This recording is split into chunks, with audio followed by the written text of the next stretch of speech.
To the stars.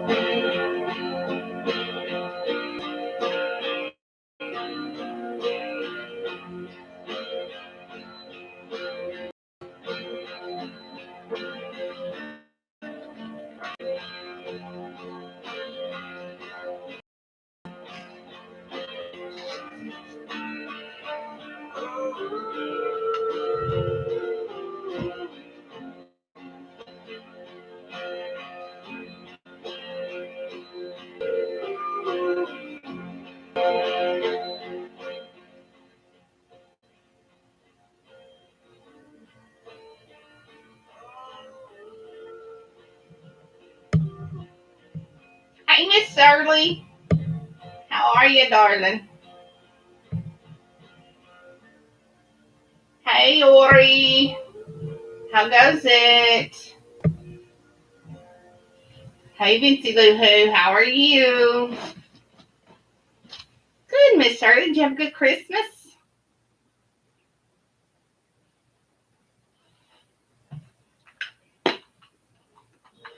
I was on. I would have been on time, but the picture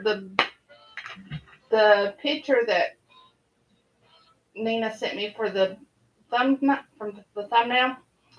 it wouldn't download.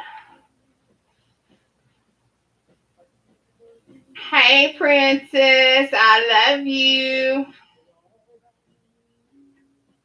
Good, Miss Shirley. I'm so glad. Vincy, you feeling any better?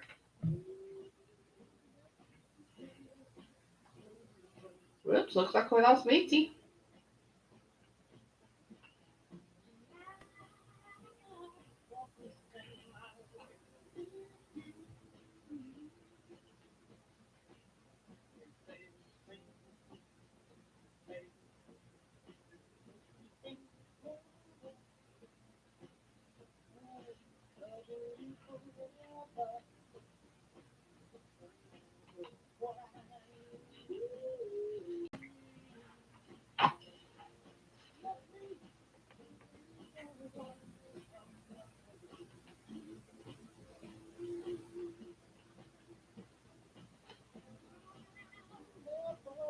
Mine was,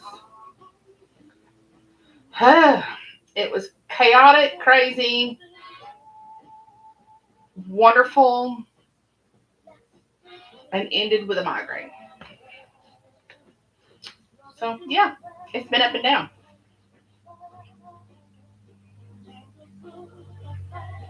Saturday was good, chaotic. Too many people in here, too many kids in here. Actually, the parents could have left and the kids would have been, I'd have been just fine with the kids. Big Daddy and I both decided next year the kids are invited and the babies and the parents and grandparents aren't. And then Sunday we went to my brother's and it was totally awesome. I loved it. But then I ended up with I'd been fighting a headache all day and ended up with a migraine.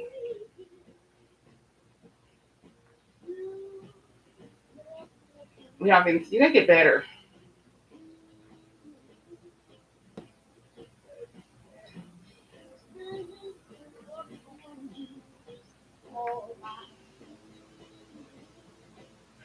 All right, y'all ready? It's 8:10. Ori, do I have any authors tonight? So tonight's book is called Oracle. It's a paranormal women's fiction series, a Diana Hawthorne supernatural or psychic mystery, book one. And it's by Carissa Andrews. Just so you can see what the cover looks like. That's a crystal ball there in the middle with some kind of Egyptian looking thing in the middle of it. Yeah, Jeannie subscribed. I don't know about Carissa. Okay, I'm gonna go ahead and get started. How's the music? Too loud? I got singing on, so it could be. Why the hell do I even bother being polite to people? Pretty sure I'd fall over from disbelief if even one of them could care about anyone beyond their own godly selves. The cover is really pretty. The camera doesn't do it justice. I'm going to have to invest in a different camera. Hey, Carissa, how are you? Well, thank you, ma'am. I appreciate that. Truth be told, being around most of them really kind of pisses me off. Yeah, that's pretty much how I feel about people all together. They pretty much piss me off, and I hate being around them. The arrogant ass who cut me off on the already narrow sidewalk continues on his way, obvious to the rest of the world. He doesn't even spin his dark head of hair around to grace the woman who he nearly toppled into the busy street with a passing look of apology. While I kick him in his annoyingly perfect shaped ass. I give my sopping wet foot a shake, hoping it will alleviate the inevitable squish in my running shoe for the next 3 blocks. Of course, it doesn't. Oh, yeah, Carissa, Ori is Nina. She just likes to go incognito every now and then. You get to decide which one's her nickname and which one's her real name, because I ain't telling. But if you want to call her Oreo, that's okay too. Her daughter does all the time. There is simply no way I can be a part of the human race. The thought makes me snicker. By the time I reach my office, I'm ready to peel my shoe off and throw it against the wall just to see if it sticks like a wet noodle. Unfortunately, my first appointment is already pacing outside, hands wringing and hair frazzled like she's been pulling on it. Her eyes are wide as I walk up to my private entrance at the back of the building. I ran out and shoot her a half smile. Why do they always wait to hijack me at this time of the morning? You must be Amber, I state matter-of-factly. She looks like an Amber. Tallish, blonde, cropped hair, wide blue eyes, and pouty lips. Amber nods, her hair flopping up and down frantically. Cool, come on in, I tell her, nodding to the black abyss inside. I push open the door, flick on the low lighting, and take a seat to unlace my shoe. Sorry about this, but I'm going to need to go barefoot, or my foot's going to transform into a regurgitated prune.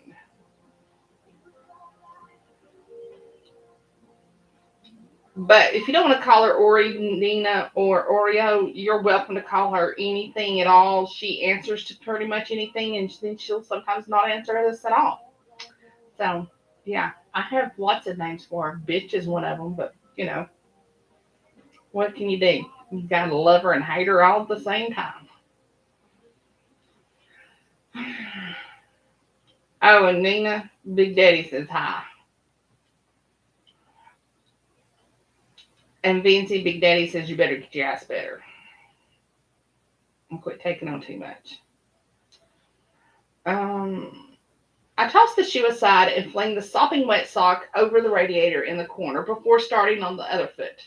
Amber still hasn't said anything, not even a chuckle at my lame attempt at a joke. Instead, she stands awkwardly in the middle of the room, tugging on the frayed end of her sleeves and looking around. This is about a man. I sigh deeply.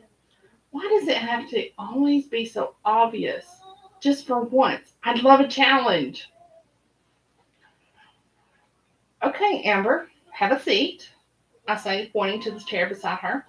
I walk around the small table to position myself directly opposite her. If I had more time, I would have set out the ambiance, a little incense, some crystals, maybe even a little Anya. Is it Enya or Anya? Enya, I think, isn't it? I don't know. Going on in the background. Who doesn't love it? I do. She sits quickly, biting her nail and grimacing like she chewed on a box of nails.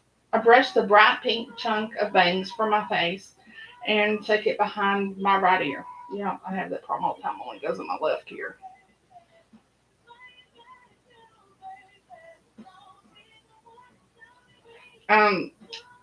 Nader Bainer, that's KU, isn't it? I got the second book already. um, with a deep, cleansing breath, I close my eyes and clear my mind. Images rush in without restraint. Faces, places. Hands holding hands. Steamy sex with a dark-haired, green-eyed man. The green expands from his eyes, turning into flashing green lights. Green means glow.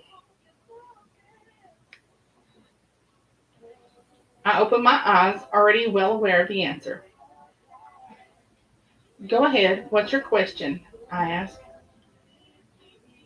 Is he the right one? Should I stay with him? Does he really love me? The woman blurts out her first words of the day in one big jumble. Her eyes are glossy as she pleads with me, searching my face for an answer. Knew it. I grin, searching for the best ambivalent words. He can be, if that's what you choose.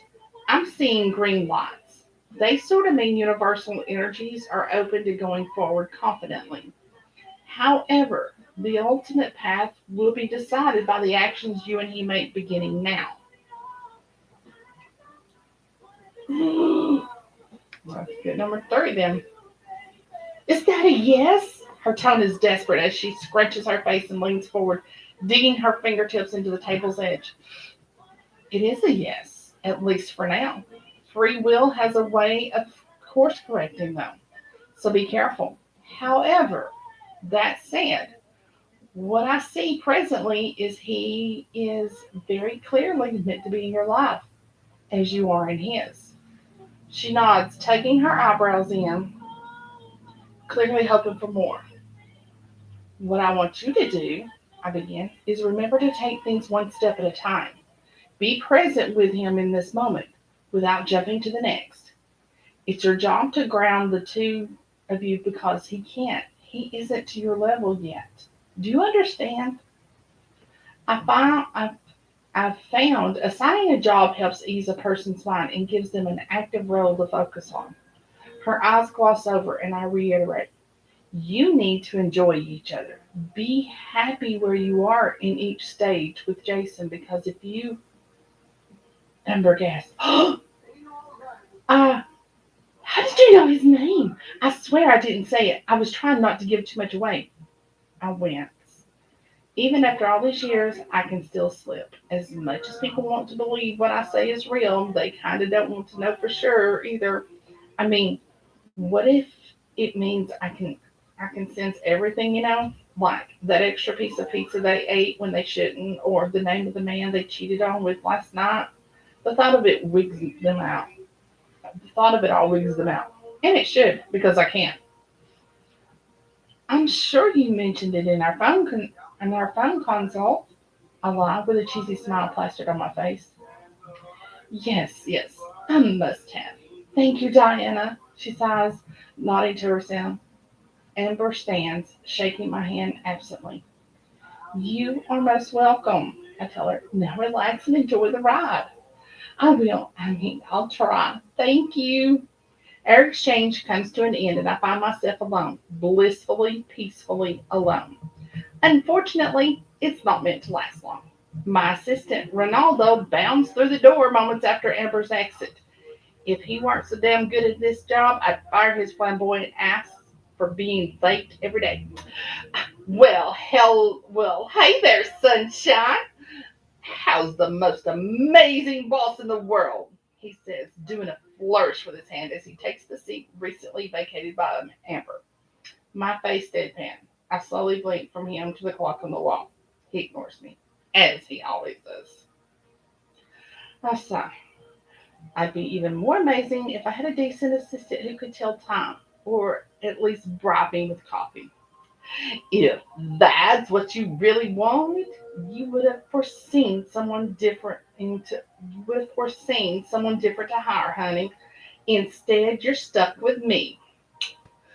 Ronaldo says, his pearly white shining brightly. Besides, you know you love me, warts and all.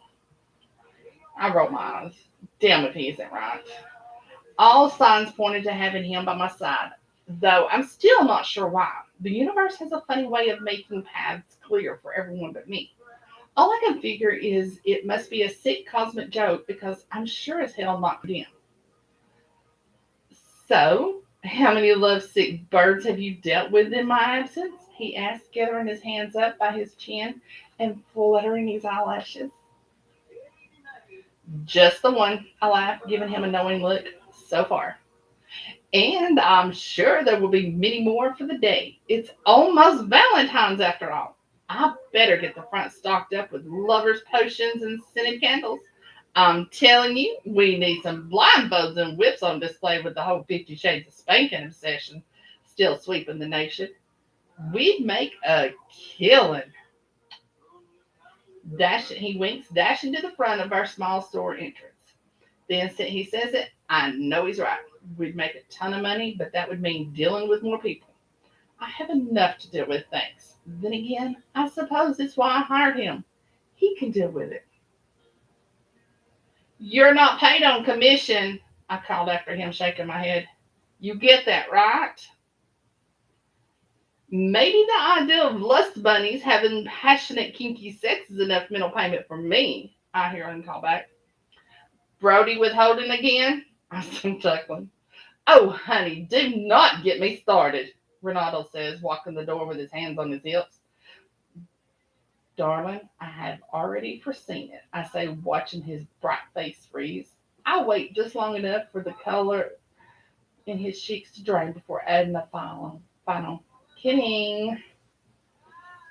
He lowers his eyebrows and spins on his hips. There's a special kind of hell for people like you, Diana Hawthorne. Don't I know it?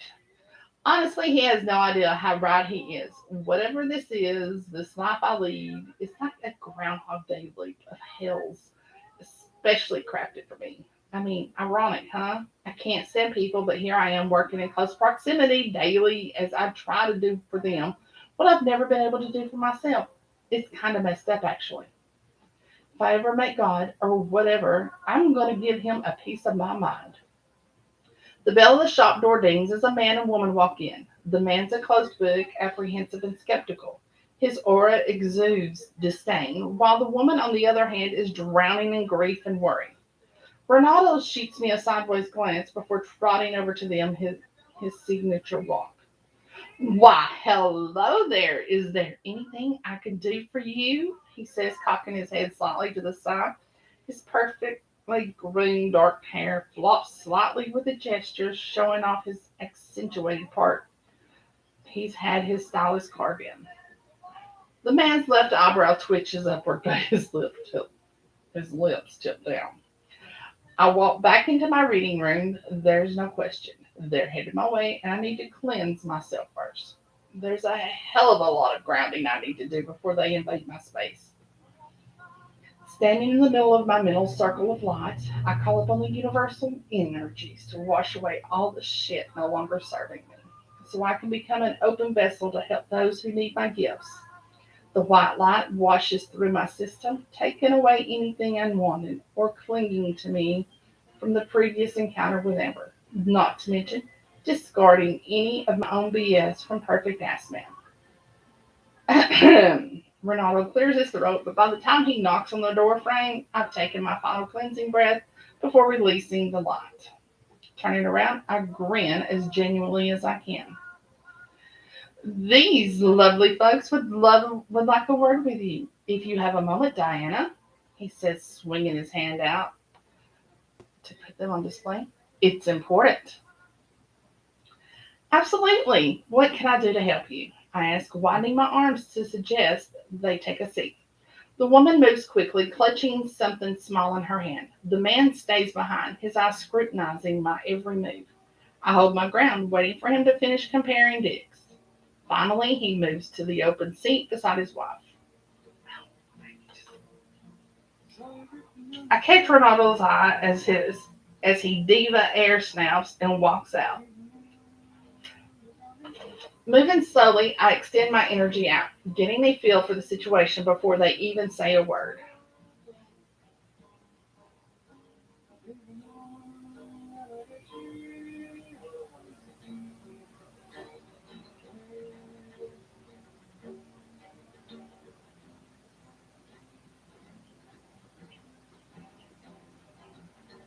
Nina, you need to friend him on Facebook so that you guys can have your little lovey-dovey cheated chatters together on Messenger. I get tired of passing these messages back and forth. All you gotta do is friend him. Um, Moving slowly, I extend my energy out, getting a feel for the situation before they even say a word. This situation, the reason they're here, is more important than most. It's about a child. Missing, dead. A light. I light a white candle and take my seat opposite them. Watching both closely, it doesn't take a rocket scientist to know the wife is distraught, out of her mind, worried. The husband has reserved himself for the worst. Oh, and he thinks I'm complete bullshit. So, where would you like to start? I say simply. I mean, oh well, the woman begins, blinking wildly as she searches for words. It's okay.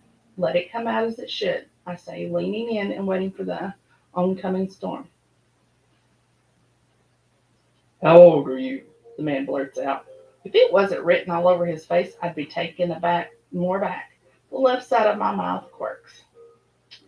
Honey, the wife warns, her eyes wide and forehead scrunched. It's a reasonable question, he says, his voice deeper and nostrils flaring. I lean back in my chair. Ted? It is Ted, right? I say, crossing my fingers over my knee and watching his expression shift slightly when I get his name right. How old were you when you realized you could breathe? He shifts uncomfortably in his chair, his eyebrows tugging in. I thought as much, I say, not letting him define his answer. Look, what I do comes from outside myself. I'm not the one in charge. Something much bigger is. I don't presume to understand it fully or even try to. So either we can get down to business so we can find. I close my eyes searching for the name. Esther? I open my eyes to see his lips press into a thin line. Or we can have a philosophical debate about age. I finish. His wife, Lacey, I gather, grabs his right hand in her left, clutching it, clutching it so tightly her knuckles turn white. She whispers, I told you she was the real deal. Ted's nostrils flare, but he keeps his trap shut. Finally, we can get somewhere. Lacey, I need the necklace in your other hand, if you don't mind, I say, pointing to her free hand. With a shaky extension, she reaches out and lets the dainty silver necklace tumble into my palm. Instantly, I'm inundated by flashes of a blonde, brown-eyed 8-year-old girl. She's playful, artistic, incredibly intelligent. She loves reading, dogs, and more than anything else, her parents. This is no runaway. Can you do you sense where she is? Lacey asks, her voice cracking. I take a deep breath and shake my head. Unfortunately, it doesn't always work like that. Objects hold energy, yes, but they're not necessarily tied to her present, future, or even the event itself. I get snippets, but I need context. How long has she been missing? I ask. This isn't the first missing child I've dealt with, but this one is more urgent somehow. Of course, they're all urgent, but this one holds some sort of importance, and I can't put my finger on what it is. 3 days, Lacey says breathlessly. The police, they can't find any leads. They're frantically searching, but it's not fast enough. She's only 8. Tears stream down her face as she reaches out for the necklace. I place it gingerly into her palm and she clutches it to her chest. I take another cleansing breath and try to settle into the energy. Esther is alive, that much is for sure, but beyond that, everything is slightly obscured. Were there any clues or items out of place at the scene? I asked, knowing full well the police never declared an actual scene. They didn't have enough to go on. We don't know, not for sure. We have some guesses as to where or even who may have done this, but the police are having trouble making a connection. We were hoping. Lacey looks tentatively at Ted, who sits stone cold in the chair, still processing. Okay, what do you think you know? I ask, trying to open their minds enough for me to dig around. Ironically, it's Ted, not Lacey, who begins to relay the most information. Despite his stoic stature, he thinks about the day of the event and all the situations leading up to her disappearance, the people he suspects, the whys. I catch a flash of a man with a litter of puppies, the one thing Esther would love to get her hands on. It's also the one thing Ted and Esther could never agree on. She wanted one in the worst way, and Ted couldn't deal.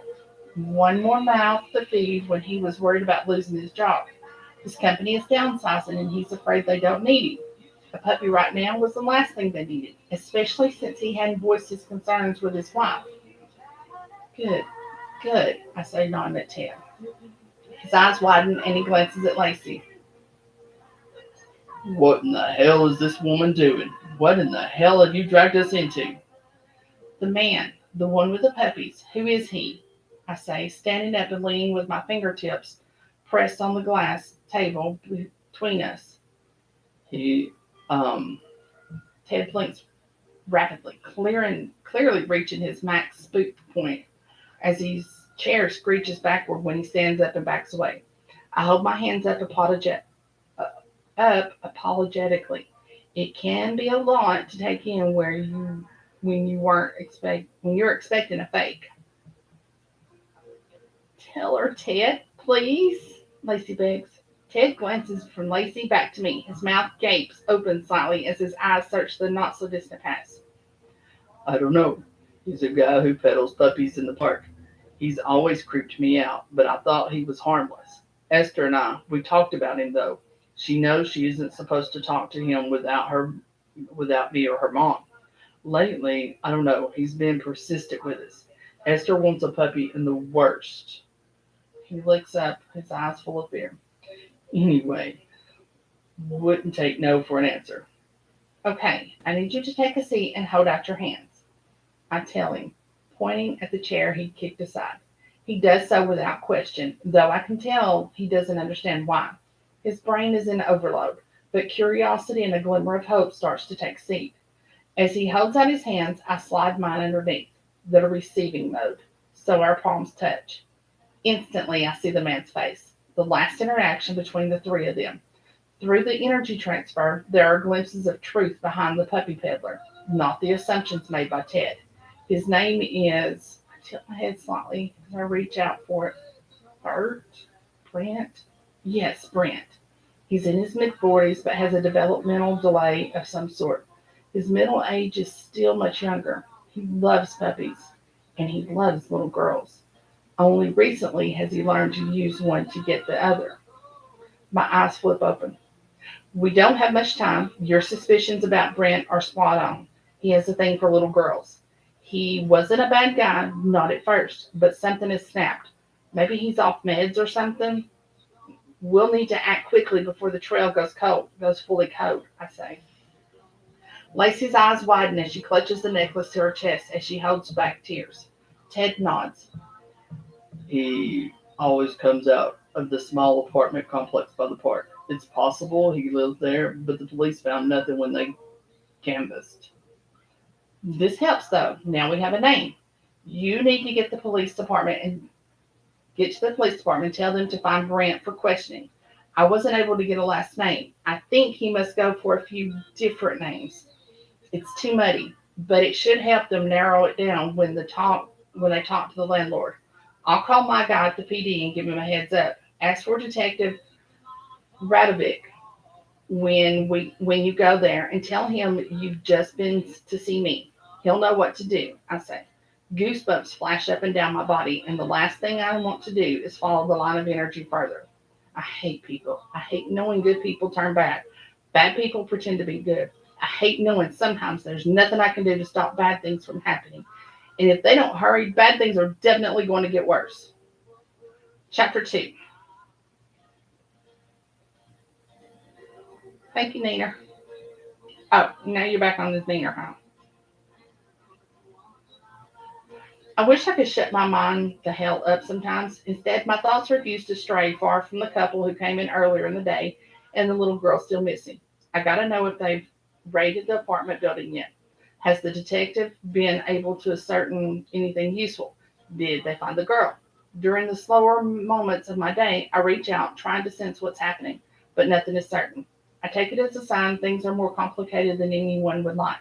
In all honesty, if it wasn't about a child, I couldn't care less. But as much as I hate to admit it, there are actually some things in this world that can melt this ice queen's heart. Even though I've never had any of my own, kids hurt or missing happen to top the list. After a long day of saying most of the same old bullshit over and over, because let's face it, most humans aren't all that complicated. Ronaldo finally manages to cut off the stream of those wishing for a word.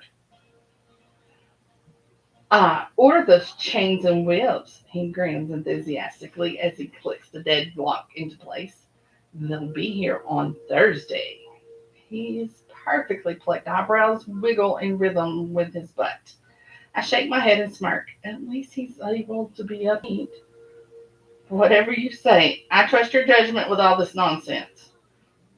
I say, walking back into my reading room. He follows as I grab my previously soaked stocking off the radiator and pull it over my foot. Thanks for doing it, though. Do you have any plans tonight? Ronaldo sighs dramatically. Oh, I wish. We'll probably be staying in with a bottle of wine and Netflix on the ready. Again. How about you? He asked, his eyes rolling to the back of his head. Absolutely nothing, and it's going to be glorious. I say, exhaling. Any news on the little one? Ronaldo asked, his tone edging on serious, as he scrunches his nose and squints nervously in my direction. I shake my head. Nothing yet, but give it time. The police are on it. Yeah, 'cause they're so great at finding the bad guys these days, he snickers. That's gotta be hard for you, knowing bad things are happening or could get worse and not being able to personally intervene, at least not without going all vigilante. Images of Batman flash through my mind. My eyes widen and my lips perch to cut off a snicker. As much as I say I hate the mundane bullshit most days bring, he's right. I hate knowing when something is really wrong and not being able to step in. Turning it over to the authorities can be one of the most difficult things to do. But then again, I've seen what happens the other way around too. Yeah, it pretty much sucks, I finally admit. Biting my lip, I cast my gaze to the floor. Hey, you could become a superhero or something. Can I make a costume? Oh, tots! A cape? Yes! Okay, on that note, see you tomorrow, Ren. On time this time, yeah? I say, quirking a smile. I catch his gaze, then lower my eyebrows and squint at him, knowing it will make absolutely zero impact. You bet, super boss of mine. He tips his chin, grinning sheepishly. Thanks for closing up shop, I say, casting a final wave. Oh, wait, that's my job? He says in mock surprise, fingertips pressing against his chest. Good night, I call out without another glance. I slip out the back door of the small cottage I rent as my place of occupation and take in the aroma of dusk. There's a magic in the air during these twilight hours that is my favorite time of the day. The earth scent is sweet, and the cool breeze of evening is starting to settle in. It's similar during dawn, but there's something enchanting about the coming of night and the rising of the moon. The beautiful crescent is already peeking through the clouds, and acknowledging it makes me smile. Waxing phase, I mutter to myself. Just a week and a half to the full moon. I like to keep tabs on where the moon phase is. It helps me to orient myself to the cycles of nature. Besides, it's kind of my job as a psychic, I suppose. There are plenty of people who have expectations of such things, as dorky as it might sound. All it takes is one Wiccan to walk in and ask when the best moon phase is for starting a ritual or some damn thing. Besides, there are instances when moon placement truly is crucial. Already the energy of the moon pulls on me, but the last full moon events seep in, dragging on my already burdened mind. I wish I could release them and be done with it. My body tenses with the anguish tied to the memory of that night. It certainly didn't go as planned. Mental note. I better check in with Dimitri again. I wish he'd answer my damn calls. We never should have attempted diverting the violet flame invocation. Talk about stupid. This is ridiculous, Diana. It's happened. There's nothing you can do now, I whisper. Taking a deep breath, I press onward. The walk home is surprisingly enjoyable despite the cooler early February air. Could certainly be worse. I could be in one of those godforsaken places where the wind hurts your face and white shit covers the ground this time of year. I've never figured out what would drive a person to live where there's 7 months of snow. Who signs up for that willingly? Um, Miss Shirley, that would be a question for you, darling. Shuddering to myself, I pass the neighborhood park where kids are still out and about, squealing as they chase one another. Ordinarily, I would continue to hurry on my way so I could wrap myself in the silence of my living room. But today, I stop and really watch, my eyes scanning the children playing and running about. Casting my gaze to the tufts of brownish green grass and puddles, I can't help but see the little girl's face. The family never divulged a photo, but I didn't need it. She's as clear to me as if she were standing beside me. Her bright brown, inquisitive eyes are what haunts me most. I'll check back in with Detective Radovic when I get home. Turning on my heel, I pull on my sweatshirt a bit tighter. Before I know it, I climb up the front steps to my small but adorable house. You'd think it was a granny's house from the outside, but I don't care. I love the pink embellishments and ornate ironworks. They remind me of something I can't quite put my finger on. Perhaps it simply reminds me every day the universe is still a mystery on some levels, even to me, because why else would those two things ever go together? With my key in hand, I reach for the door, only to have the handle ripped out of my grasp. As the intruder flings it open, he pushes me aside with a sweep of his broad arm. I slam hard against the iron railing adorning the front stoop, and a pain radiates from the middle of my back down my left leg. Oddly enough, I get no impression of who he is. Nothing about him at all. As I instantly push my abilities out in search of who the hell would be in my damn house without permission. Nothing. A big fat zilch. Miss Sterling, why do people want to live where there's snow 7 months out of the year? That's the question. Uh, Twisting around, I catch a glimpse of him before he disappears from sight. I might not be able to ID him with my gifts, but I recognize his perfectly shaped ass as it runs away. It's the same guy from this morning. Clearly, he has a thing for trying to topple me over. Wow, I'm really off my game. Either that, or he's deliberately warded from me. Had I not been so preoccupied with my own thoughts, maybe I would have been able to do something to apprehend the dude. Then again, who expects someone to come bounding out of their house when they live alone? What in the hell could he possibly have been looking for? Truthfully, nothing I own would be of any consequence to me if it was stolen. Not being allowed to have a true past will do that to you, I suppose. However, the idea someone bothered to break into my house, and not just someone, the same guy who nearly knocked me into the street. Now that makes me curious. I push forward, gaining a more solid footing in my entryway, and try to focus.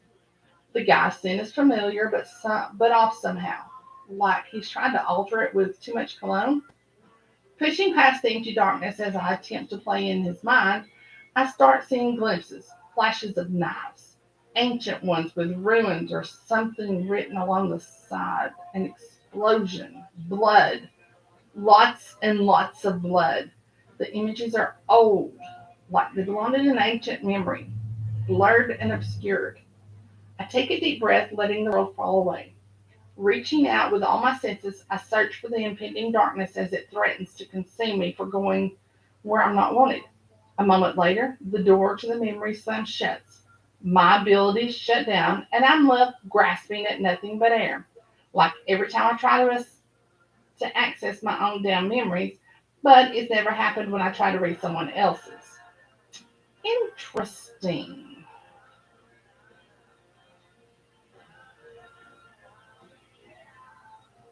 Oh my gosh. I have family friends that live in Minnesota. And yeah, way too much. Way too much stuff. I'll just keep to my Georgia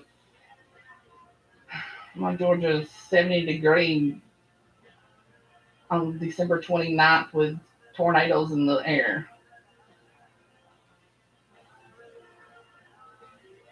I looked down the road trying to get another glimpse of the man, only to find myself dizzy and disoriented. Stumbling inside, I closed my door and have a seat on the couch. The exertion it takes to really dig in, it's almost too much at times, especially when the impressions are blocked. Once the room starts spinning, I stand up and make my way slowly to the small kitchen. It's barely big enough to open the cupboard doors without smacking into the other side, but I sort of love the coziness of it. I open the refrigerator, clutch the chocolate bar I'd been saving for when I'm PMSing, and rip open the wrapper. I need to get my blood sugar back up, and this is as good a way as any. Besides, it has caramel in it, so you can't beat that. I take a big bite and edge slowly along, clutching the gray countertop until I can take a seat at the breakfast bar. Before I even settle in, I have another bite of chocolate in my mouth, and my head thumps down onto the cold, hard formica. Colors roll into one another as my system tries to reset. After all this time, I still don't understand why some uses of my gifts will drain me this way, while others, the insistent, stupid Cupid matches, for example, I can do for hours on end. It's annoying. Someone out there is laughing manically knowing they set me up this way. There was a time when it wouldn't matter that I was helping people with their trivial problems. That was a long time ago. But good God Almighty, it's getting old dealing with the same old boring questions day in and day out for as long as I have. I'd give my left boob to finally be able to answer some of my own damn questions for a change. Today, I start with who the hell that guy is and why the hell he was in my house. Then I track his sorry ass down and make him buy me a new shoe and fork up the cash for some cranial massage work because damn, my head is killing me.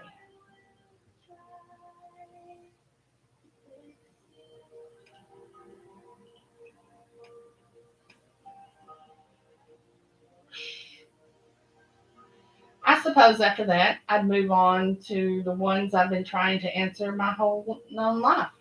The floorboard behind me squeaks a little too loudly, right as the sun bursts, flashes through my vision, and the darkness consumes it. Tap, tap, tap. For some reason, my head lolls to the side as I try to place the sound. It's familiar, but doesn't register in my brain. My eyelids are heavy, weighed down by the exertion of my ability of using my abilities. And something else. My forehead thumps, and I try to reach for it, only to find my arms as heavy as my eyelids. My eyes flicker open, but I can't keep them that way. They roll in my head, and darkness beckons me in twinkling bursts. After a few moments, I pry my eyes open again, raising my head to damn near upright. Good Lord, took you long enough. A man says from across the room. He's sprawled across the couch, one leg draped over the arm, and as he leans back, placing an elbow on the cushion behind him. He has an oddly put together air about him as his leather jacket falls gently open, revealing his sophisticated style not many straight men know how to pull off. Arrogance rolls off of him in waves. He knows he looks good, and he's perfectly comfortable with it. Hell, I don't need to be a psychic to pick up on any of that. The guy runs his fingertips slowly across the single pane window behind him. Who the hell are you? I finally spit out. And why are you in my house? Finally, removing his hand from my window, he spins around to face me head on. Now, here I was thinking you should know all those details already. He says, as the corner of his mouth slides into an obnoxious smirk.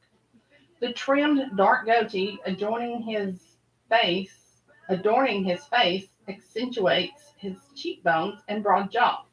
The deep brown bordering on black from the top of his head lacks the flashes of red his facial hair has pulled from his genetics. I glare back at him. Who the hell does this guy think he is? His brown eyes twinkle mischievously, inciting the desire to want to punch him right in his smug little face. Instead, I sit up straighter and fight to keep my head upright. I said, who the hell are you? I repeat, but more slowly, with the hopes he'll actually understand the freaking question. You have no idea who you're dealing with. Apparently, neither do you, he chuckles, shrugging his shoulders. He's right. I get absolutely nothing from him. No name, no general motive, not even the food he ate for lunch or the last time he took a piss. I tilt my head to the side, trying to clear the fog from my brain. I tried to tell them you were likely a fake, but honestly, I didn't know it would be so easy. The man says, his eyebrows furrowed. Kinda, Well, my male voice is not working very well tonight, ladies. kinda glad considering the time constraints and all. How about speaking in English here, buddy? Because I'm lost. I mutter through clenched teeth. Despite the complete zilch I'm able to read from him, there's a strange electricity in the room, almost as though he's blocking me with a feedback loop or some sort of electromagnetic something or other. Damn, I really should pay more attention to the newfangled science terminology. I don't need your damn help, he says, standing up from the couch in a single graceful movement, especially when you'd be wasting my time and their money. He flings a manila packet across the room, which lands on my lap and slowly crosses his arms.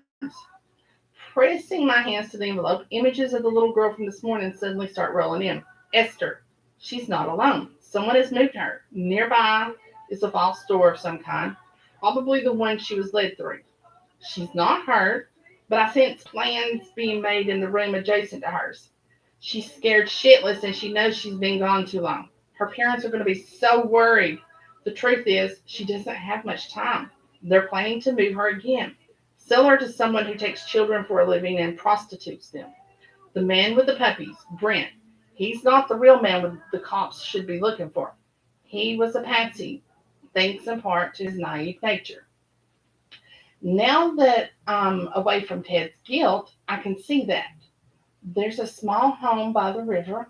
It's not one of those fancy new multi-million-dollar builds, though. It's a well-kept 1980s style, complete with original orange shag carpet and olive green walls. Oh my, oh my God! She's not with the man with the puppies. He was the lure.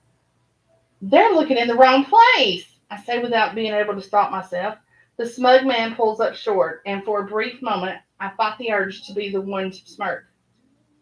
What did you say? He asks, his eyes wide. I don't have time for this. I have to get this information to the police. I say, unable to shake the vision of the carpet. There have been many kids who've been kept there over the years. Far too many. The man rushes to my side, concern sweeping across his features. You better not be pulling my chain. How could you know all that? He asked. I, I saw it when you threw the packet at me. Esther's in a cabin by the river. I need to get these details to Detective Radovic so he can locate it. She doesn't have much time. There's a man, someone the family's never seen. He's the one who, I say, pulling up short, blinking back in surprise. Don't stop there. What else? The man says, leaning in. Hang on, who are you? I say. I don't even know why the hell I'm telling you all this. You could be part of the whole scheme, for all I know. I clutch the packet and stand up, backing away. I hold a hand out as he tries to follow. Back the hell off, I warned. Okay, he says, holding his hands up. My name's Blake Wilson. I'm Ted and Lacey Trundle's friend. He says, for a far too long and awkward moment, he holds my gaze. Friend? Since when did friends break into people's houses? I say, narrowing my gaze. Well, I'm also a private investigator. I cast my gaze to the floor, absently consuming this new information. Why on earth are you wasting your time with me then? Shouldn't you be out there doing your damn job? I say, anger suddenly welling up. As a matter of fact, I am. I needed to know for sure you could be trusted. You may have convinced Ted with whatever parlor trick you had up your sleeve today, but I can't have someone working with me I can't trust. I needed to know for sure. Hell, I'm still not even entirely convinced. You could be spouting off BS for all I know. Trust for what? I say, pressing the packet to my chest. As far as I'm concerned, between the two of us, I'm a damn saint. I haven't accosted you or broken into your house. Besides, the one you really need to be concerned about is whoever took Esther. Ordinarily, I'd say you're right, but before your talk with them today, Ted was convinced you were a Charlton. He was concerned about you impeding the case with some wild goose chase, but Lacey has been hell bent on bringing you in. This is their daughter we're talking about. Then something changed. Whatever you said to him this morning had him confused, and he wanted me to confirm before I brought you in. I don't need some fake psychic screwing up my investigation. I gotta know you are what they say you are, or what they think you are. Anyway, it didn't seem, well until now, like you had anything special, he admits. Gee, thanks for your thorough analysis, I say, making a face and flipping him the bird. You know what I mean. Every interaction with you has yielded absolutely nothing. You didn't even know I'd come back into the home. Blake says, reaching for his cell phone. No offense, but it doesn't always work that way, I say, glaring at him. Sometimes I actually have to push myself to see things. Other times, they come easy. I let out a long sigh. Why in the hell do I feel like I need to defend myself to this arrogant asshat? Fine. You'll have to tell me more on the ride. He says, pushing send on his phone. What? I snort. Holding up a finger, he walks a few steps away, waiting for someone on the other end to pick up. Yeah, it's me. Might be something to this psychic chick, but we're going to have to confirm. She thinks we're looking in the wrong place. According to Diana, we're going to need to refocus the search along the river. I'm bringing her in to go over satellite images now to see if her hunch pans out. Be there in a few. Blake ends the call and turns back to me. Ready to go? I fling the manila packet back at him. Since the moment I got home, I've been assaulted by you twice, nearly passed out from using my abilities, not to mention knocked out by you. Ugh, probably have a lump on my forehead now. Thanks, by the way, and interrogated like a criminal. I think I need a minute to regroup. Blake's deep brown eyes widen and his eyebrows tug in. I didn't knock you out. You passed out as I walked back in. That's a relief. I say, rolling my eyes. Look, you said it yourself. We don't have much time. If Esther's with this man at the river, we have to get our asses moving. If things really are going down the way you say they are, then they should be super easy. I'm not sure I don't need to tell you the statistics for missing kids and the chances of being found alive. But if I do, I hold up a hand. No need. I'm well aware. Well, good. Then you know we need to figure out which house we're dealing with, and we need to know now. If you're as real as you claim to be, I need you to come with me so we can corroborate your story. Story? I say, my mind popping open. You know what I mean, Blake said. We gotta help her. His eyes plead with mine, and I can't help but be a little moved by it. I mean, here's a guy who has only a friendship connection to the family, but he's genuinely concerned about finding her in one piece. It's written all over his face. Yeah, okay, let's go. I agree, walking over to him. Don't get your panties in a bunch. Sorry, I always said don't get your panties in a wad. And yours is don't get your panties in a bunch. As soon as I move toward him, dizziness bubbles up, and I reach for the front of my hip. You okay? Blake asked. I swear I tapped you on the back to get your attention and you passed out. Your head slammed to the kitchen counter. I didn't expect you to pass out like that. He reaches for my arm, hoisting me up and helping me walk along with him. Yeah, well, I swear you knocked me out, I say, shaking my hand. I didn't know what kind of man I don't know what kind of man you think I am, Dinah, but I don't make a habit of knocking people out when I don't have to. He says, snorting.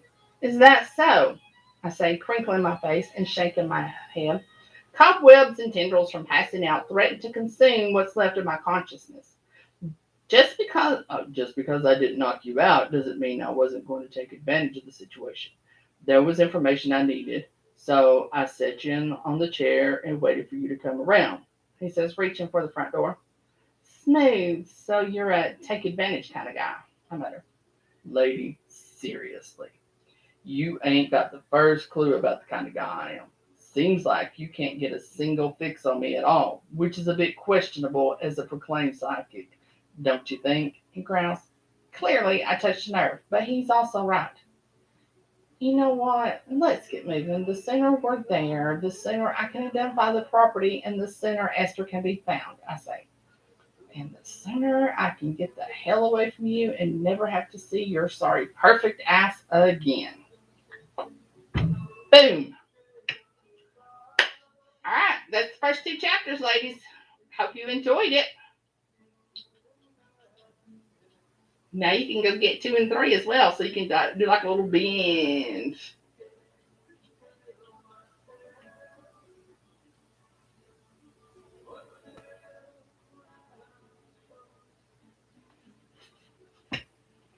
Yeah, none of us on here love snow.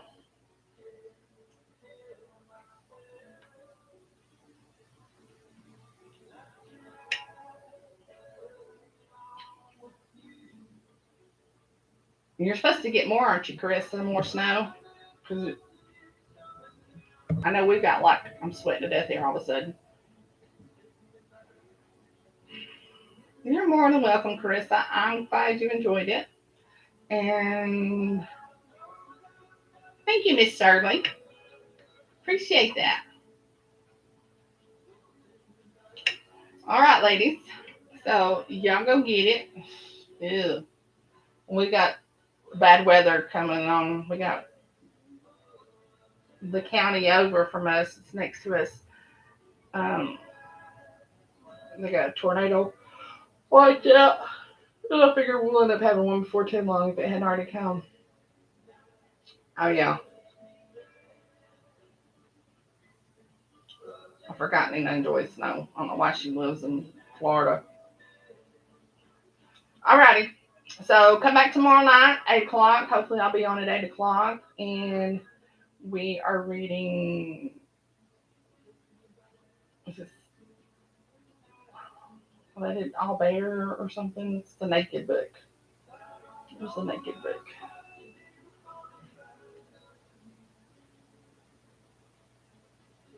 Laying It Bare After a Loss.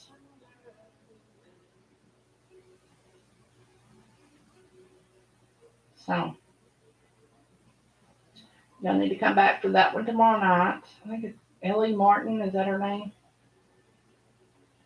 So. And now I'm going to go in here and bug Big Daddy for a while because I can.